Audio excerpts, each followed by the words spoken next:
A casa que aprendeu meu nome. Ato 1. O retorno. Capítulo 1. A estrada que non lembraba de min. O nome dele era Daniel Morais, 34 anos, e a cidade non constaba máis en nenhum lugar importante da memoria. Só en documentos vellos, carimbados, que cheiraban a poeira e tempo parado. A estrada se estreitaba a medida que avanzaba. O asfalto era antigo, rachado como uma pele que já tiña desistido de se regenerar. As árbores dos dois lados se inclinaban para dentro, gallos secos quase tocando o teto do carro, como dedos curiosos. O radio perdeu o sinal a 10 kilómetros da entrada. Daniel desligou. O silencio que entrou non foi vazio, era espeso, como se tivese peso. O ar ali tiña un cheiro extraño, terra mollada misturada con ferrugem, mesmo sen chuva recente. Ele abriu a janela por instinto e inmediatamente se arrependeu. O vento era frío demais para o fin de tarde. Carregaba algo metálico, quase un gosto na lingua. Cando viu a placa enferrujada, "Benvindo a Santa Rita do Vale", teve a sensación incómoda de que a cidade já o observaba há algún tempo. A placa estaba torta. Alguén tiña riscado algo por cima do nome da cidade, mas o desgaste apagou as letras. Só restaba un sulco irregular, como se uñas tivesen insistido ali. Daniel seguiu. As casas surgiran devagar, espasadas demais, todas como o mesmo tom desbotado, como se a cor tivese sido drenada ao longo dos anos. Cortinas semejían, ele tiña certeza, sempre que viraba o rosto, o movimento cesaba, ninguén na rúa. Mesmo assim, ele non se sentía sozinho. A herança parecía simples no papel, uma casa antiga, pertencente a súa tía-avó, Helena Morais, desaparecida había máis de 20 anos. Daniel nunca a coñeceu, pelo menos era o que acreditaba. Mas había algo apertando o fundo do peito desde que pasara a divisa da cidade, uma presión antiga, infantil, sen forma clara, como un medo esquecido que recoñece o camiño de volta. Capítulo 2. Todo mundo sabe. O cartorio ficaba en un predio baixo, de janelas estreitas. A porta rangeu cando Daniel entrou e o som pareceu ecoar máis do que debería. A muller atrás do balcão era magra demais. Ollos fundos, cabelo preso con forza excesiva. Ela leu o nome no documento. Parou. Morais repetiu, en voz baixa. Daniel asentiu. Ela levantou o ollar lentamente, avaliándose o rosto como quen compara algo con unha fotografía antiga. Achei que ninguén máis fose voltar por aquela casa. Eu tamén, respondeu ele seco. Só vin resolver iso e ir embora. Ela hesitou antes de devolver os papéis. A casa ficou fechada por un motivo. Daniel franciu a testa. Que motivo? A muller apertou os labios. Aquí, as coisas permanecen. Mesmo quando non deberían, eligiu sem humor. É só unha casa vella. O silencio que se seguiu foi desconfortável. Se fose só iso, disse ela por fin, non teria aprendido tantos nomes. Daniel sentiu un arrepio percorrer a espiña. Como é? Ela pigajeou, desviando o ollar. O senor precisa falar con dona Celia, mora perto da colina. Ela coñeceu súa tía. Antes que ele pudese perguntar máis, a muller já estaba chamando o próximo da fila, embora Daniel non tivese visto máis ninguén entrar. Quando saiu, percebeu algo que non notara antes. O relógio do cartório marcaba 3:33 da tarde. Nenhum ponteiro se movía. Capítulo 3. A casa. A casa ficaba afastada do centro, no alto de un terreno inclinado. O portón de ferro estaba entreaberto, coberto de ferrugem grosa que descascaba ao toque. Daniel empurrou, o rangido ecoou pelo vale como un lamento. A construción era maior do que parecía nos registros. 2 andares, janelas altas, tellado irregular. A tinta antiga descascaba en placas, revelando camadas máis vellas por baixo, como cicatrices mal curadas. O cheiro o atingiu assim que cruzou a soleira, mofo, madeira podre e algo máis ferro. Sangue antigo, pensou, sem saber por quê. O assoalho gemeu sob seus pés. Cada paso parecía acordar algo adormecido. A temperatura lá dentro era máis baixa, fría demais, mesmo con o sol aínda visível pelas janelas empoeiradas. Manchas escuras marcaban o teto da sala. Non eran redondas. Tiñan bordas irregulares, quase orgánicas. Daniel piscou. As manchas parecían ter mudado de lugar. Impressão minha, murmurou. O eco da própria voz soou errado, segundo atrasado. No corredor, espelho antigo estava pendurado torto. Daniel passou por ele e parou. Seu reflexo demorou. Não muito, talvez meio segundo, mas o suficiente. Quando o reflexo finalmente se mexeu, sorriu. Sorriso que Daniel não fez. Ele se afastou rápido, coração acelerado. Chega, disse para si mesmo. É cansaço. Então ouviu som baixo quase imperceptível, como unhas arranhando madeira vindas de dentro das paredes. Capítulo 4. O aviso. Dona Célia morava em uma casa pequena, quase engolida pelo mato. Ela abriu a porta antes mesmo de Daniel bater. Você entrou, disse ela, sem cumprimento. Era velha, mas os olhos estavam absurdamente atentos. Na casa, completou. Daniel assentiu. Ela suspirou, como quem perde uma discussão antiga. Ela não gosta de estranhos, mas gosta ainda menos de quem esqueceu. Esqueceu o quê? Dona Célia se aproximou. O hálito dela cheirava a ervas e ferrugem. Se você ouvir ela te chamar, começou. Me chamar como? Ela segurou o braço dele com força inesperada. Pelo nome, o aperto doeu. Se ela chamar você pelo nome, sussurrou. Não responda. Daniel sentiu a garganta seca. Por quê? Dona Célia soltou o braço devagar. Porque ela ainda está aprendendo a dizer direito. Naquela noite, deitado no quarto de hóspedes da casa antiga, Daniel demorou a pegar no sono. O silêncio era quebrado apenas pelo arranhar constante nas paredes, como se algo estivesse escrevendo. Então, no escuro absoluto, veio o som. Baixo, incerto, uma voz treinando sílabas.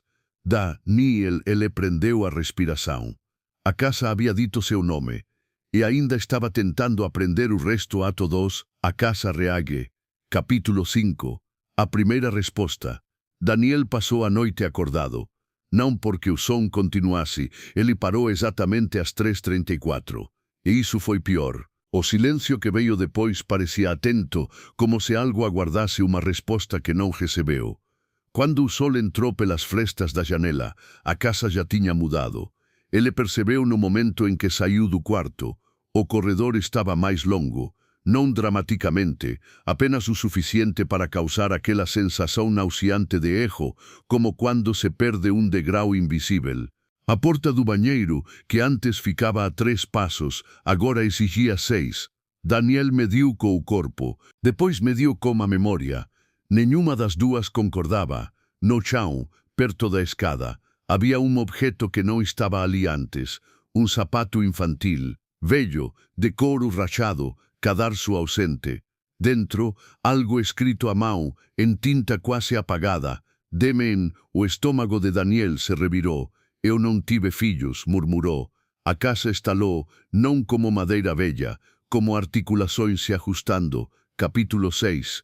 O quarto que não fica. Ele passou a manhã explorando o andar de cima. Contou portas. 6. Abriu todas. Quartos vazios, antigo escritório, banheiro mofado. Nada demais, até a última porta, no fim do corredor. Ela dava para quarto pequeno, paredes cobertas de desenhos infantis riscados a carvão. Casas tortas, pessoas sem rosto. E, repetido dezenas de vezes, o mesmo nome, Daniel. O ar ali era mais frio. Tinha cheiro de pó antigo e de algo doce demais, enjoativo como fruta passada. No centro do quarto, uma caixa de madeira. Dentro, fotografias. Daniel criança. Na frente da casa. Isso não é possível, sussurrou. Ele nunca tivera fotos ali. Nunca estivera naquela cidade depois dos 6 anos, pelo menos era o que diziam. Quando saiu do quarto, o corredor parecia normal de novo. 6 portas. Ele contou outra vez. 5. O quarto do fim não existia mais. Daniel tentou abrir a porta onde ele deveria estar. Apenas parede fria, sólida. Quando encostou o ouvido, ouviu algo do outro lado. Respiração. Capítulo 7. O diário de Helena. No escritório, uma gaveta emperrada finalmente cedeu com força demais. Dentro, diário antigo, capa de couro rachada. Muitas páginas estavam arrancadas. deixavam marcas irregulares, como se não tivessem sido removidas com cuidado, mas rasgadas às pressas. As páginas restantes eram escritas com letra nervosa. A casa não está vazia, ela observa, ela repete, ela aprende. Mais adiante, ela começou pelas vozes, depois pelos nomes. Daniel engoliu em seco. Na última página intacta, apenas uma frase, escrita mais fundo, quase furando o papel. Se ela terminar de aprender um nome, não sobra ninguém para lembrar do original. Algo caiu no andar de cima. Daniel levantou de um salto. Tem alguém aí, chamou, sentindo-se idiota no instante seguinte. A resposta veio de dentro das paredes, não palavras, mas arranhões, agora claros, ritmados, como alguém treinando letras. Capítulo 8. O telefonema. O celular não tinha sinal desde que chegara. Mesmo assim, às 3:33 da madrugada, ele tocou. Daniel encarou a tela iluminada no escuro. Chamada recebida, Mae. Sua mãe estava morta havia 5 anos. O telefone parou de tocar. Tocou de novo. Ele atendeu. Daniel disse a voz baixa, errada, como se passasse por água. Mae. Um silêncio longo demais. Você demorou, respondeu a voz. A casa ficou com fome. Daniel desligou, tremendo. No espelho do quarto. Seu reflexo não estava ali. Quando apareceu, estava mais magro, mais pálido, e tinha algo nos olhos que ele não reconheceu. O reflexo falou, sem som. Ela quase acertou. Capítulo 9. Rafael. Rafael chegou no dia seguinte. Primo distante, único parente que aceitou acompanhá-lo por alguns dias. Cético, prático, riu da casa. Lugar velho só faz barulho, disse. A gente projeta coisa demais. Daniel quase acreditou. Até a casa gostar de Rafael. Portas se abriram sozinhas. O ar ficou mais quente, menos hostil, viu? Rafael sorriu. Nada demais. À noite Daniel acordou com silêncio novamente. Rafael não estava mais no quarto ao lado. Chamou, nada. Piscou, só por um segundo e Rafael não estava mais na casa. Nem marcas, nem lembranças. Daniel tentou se lembrar do rosto do primo. Não conseguiu.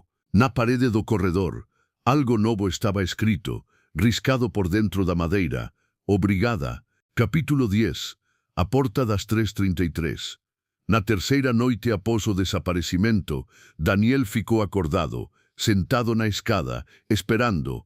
Às 3:33, ouviu o clique. Uma porta surgiu no fim do corredor. Não se formou, sempre esteve ali, como se a casa tivesse esquecido de mostrá-la antes. Ela estava entreaberta. De dentro vinha o cheiro de ferrugem fresca e infância. Daniel sabia como uma certeza horrível que aquela porta levava ao que ele tinha esquecido e que a casa estava pronta para aprender o resto do nome. Ato 2. A casa reage. Continuação. Capítulo 11. O porão que respira. A porta das 3:33 levou Daniel até a escada do porão. Ela não rangia. Isso foi o primeiro erro. Degraus de madeira escura desciam em espiral, cada um mais gasto no centro, como se muitas pessoas tivessem passado ali, sempre pelo mesmo caminho. O ar ficava mais frio a cada passo, pesado, úmido, com cheiro de ferrugem recente e pano molhado esquecido. O som veio antes da visão, arranhar, não nas paredes, no chão, como unhas insistindo em subir. Quando Daniel chegou ao final, a lâmpada acendeu sozinha com um estalo seco. O porão era maior do que a casa permitiria. As paredes pareciam pulsar levemente, madeira estufando e recolhendo, como um pulmão lento. Pregados nelas havia nomes, centenas, alguns riscados com força, outros escritos com cuidado excessivo. Ele reconheceu poucos, reconheceu demais. No centro, uma mesa baixa, sobre ela um gravador antigo. Quando Daniel apertou o play, a fita começou a girar com esforço. A voz de Helena encheu o espaço. Se alguém ouvir isso, eu não desapareci, eu fui ficando. O porão estalou, como se não gostasse daquela palavra. A casa não mata rápido. Ela ensaia, copia, aprende nossos jeitos. Primeiro o medo, depois a voz, por último, o nome inteiro. O gravador parou sozinho. No silêncio seguinte, alguém respirou atrás de Daniel. Quando ele se virou, não havia ninguém, mas a parede tinha algo novo escrito, ainda fresco, a madeira lascada sangrando pó.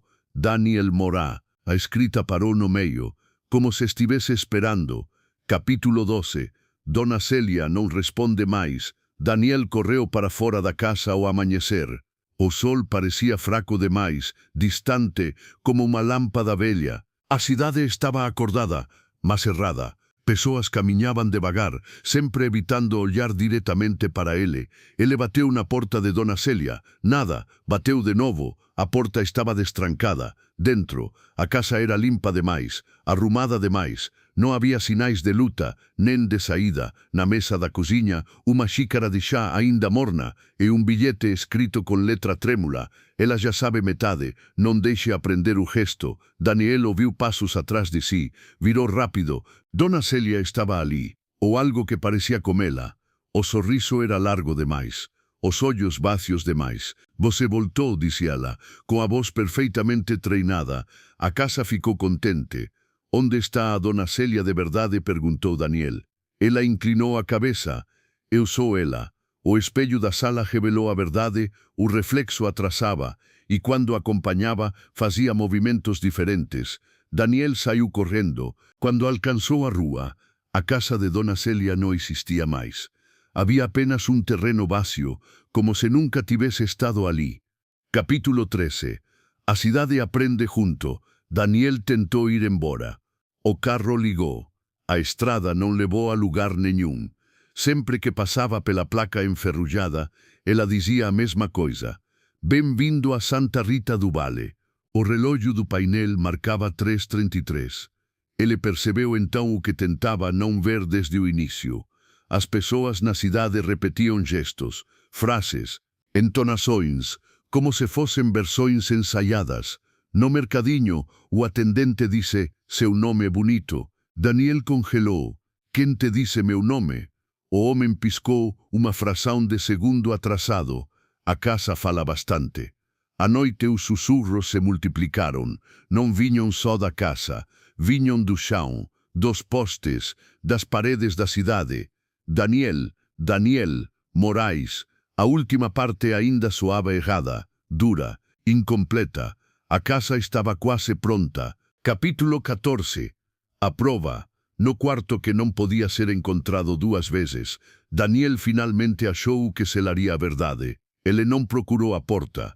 Ela apareceu atrás dele. Dentro, além das fotos, havia uma fita VHS. Um gravador antigo estava ligado à tomada. Impossível, já que não havia energia ali. Daniel apertou o play. A imagem era granulada. Mostrava o porão, mostrava ele criança.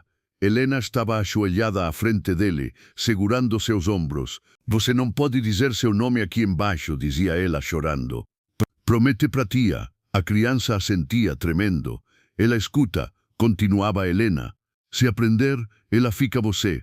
A imagem cortou para a estática. Quando Daniel se virou, a casa inteira respirou fundo. O nome completo ecoou pelas paredes, agora quase perfeito. Daniel Moraes Silva. Faltava apenas uma sílaba. A última. Ato 3. Revelação e desfecho. Capítulo 15. O que a casa é. Daniel não dormiu. Não porque tinha medo de fechar os olhos, mas porque quando fechava, a casa os abria por ele. Ele passou a sentir o interior das paredes como se fossem parte do próprio corpo.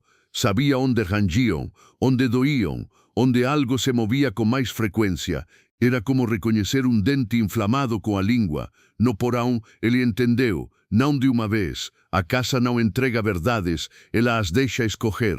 Santa Rita do Vale não foi construída ao redor da casa. A casa veio primeiro. Antes das ruas, antes dos nomes, antes das pessoas. Um organismo imóvel que precisava de algo específico para continuar existindo. Identidade humana, voz, memória, forma. Ela não caçava corpos, caçava substituições. Cada pessoa que desaparecia era copiada, ensaiada, incorporada às paredes. Quando a cópia ficava boa o bastante, a original simplesmente deixava de ser necessária. E o mundo se ajustava para não sentir falta. A cidade aprendeu a conviver, a ajudar, a chamar novos nomes quando os antigos começavam a falhar. Helena tentou quebrar o ciclo e pagou ficando.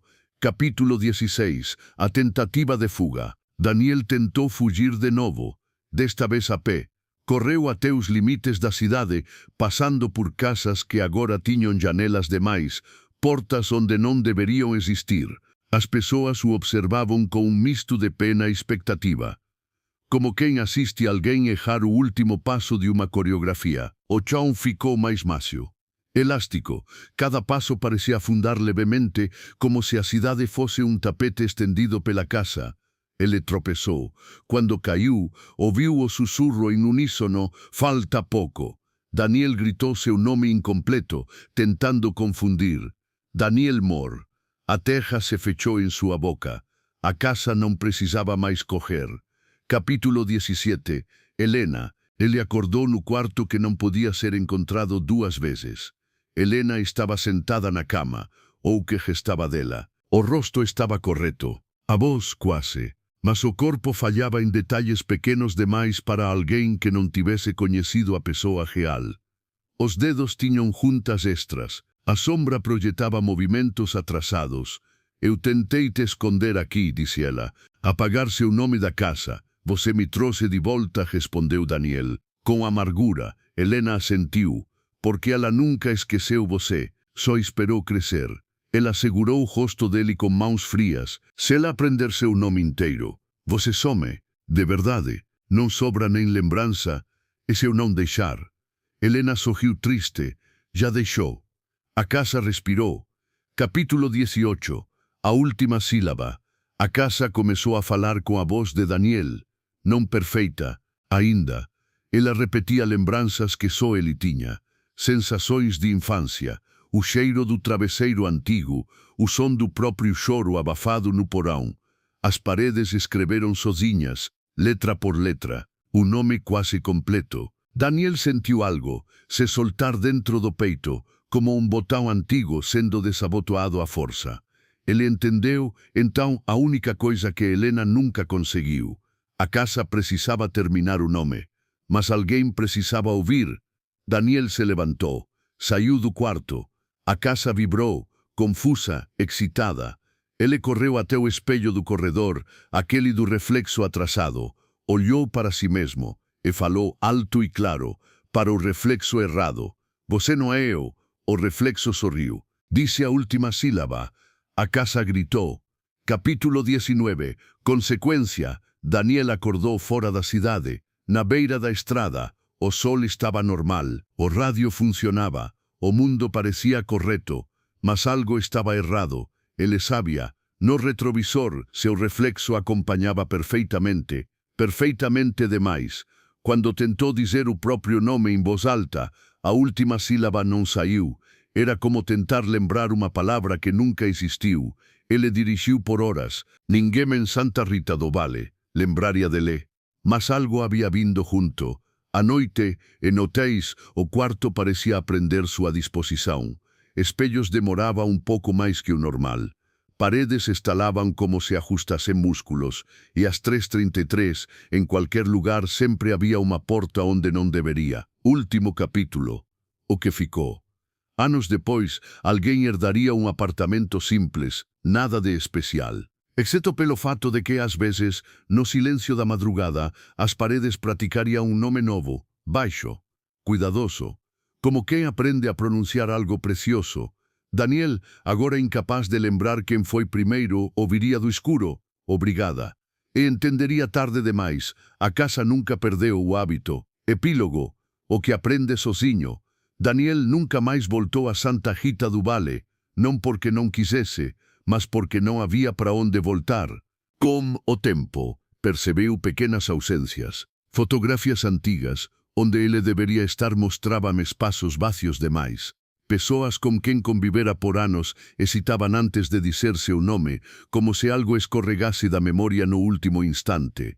Ele passou a evitar espelhos, não por medo do atraso, mas porque às vezes o reflexo antecipava. Apartamentos, quartos de hotel, casas alugadas, todos acabavam iguais depois de algumas semanas. O ar ficava mais frio à noite. Manchas surgiam no teto, primeiro imóveis, depois discretamente deslocadas. Un cheiro metálico aparece sen motivo, e sempre ás 3:33, un estalo, unha porta que non constaba na planta, un corredor un pouco máis longo, un son suave, paciente, vindo de dentro das paredes, como alguén escrevendo.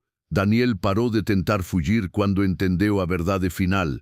A casa non precisa máis de un lugar fixo, ela aprendeu a andar. Na última noite en que aínda conseguiu dormir, ouviu o susurro, non máis treinando, non máis errando, claro, seguro, íntimo, dizendo o nome de outra pessoa. Daniel sorriu no escuro, sentindo as paredes se ajustarem ao redor do corpo, e pensou pela última vez como pensamento propio que alguén, en algún lugar, estaba prestes a herdar algo antigo e inevitável. A casa nunca esteve presa a un enderezo, ela continúa porque sempre continúa. Coda, transferencia. O novo morador extrañou o apartamento desde a primeira noite. Nada que dese para explicar. O silencio pesado demais, o frío que non viña das janelas, o leve cheiro de ferrugem cando apagaba a luz, achou que fose estrese. Ás 3:33 levantou para beber agua e percebeu a porta no fin do corredor. Non lembraba dela. Ficou parado, ouvindo o son baixo, paciente, vindo de dentro da parede, como uñas praticando letras. Então ouviu o susurro, cuidadoso, atento, quase cariñoso, dicendo seu nome pela primeira vez. E, en algún lugar que já non tiña máis forma humana, Daniel sentiu a casa sorrir. Ela aprendeu outro.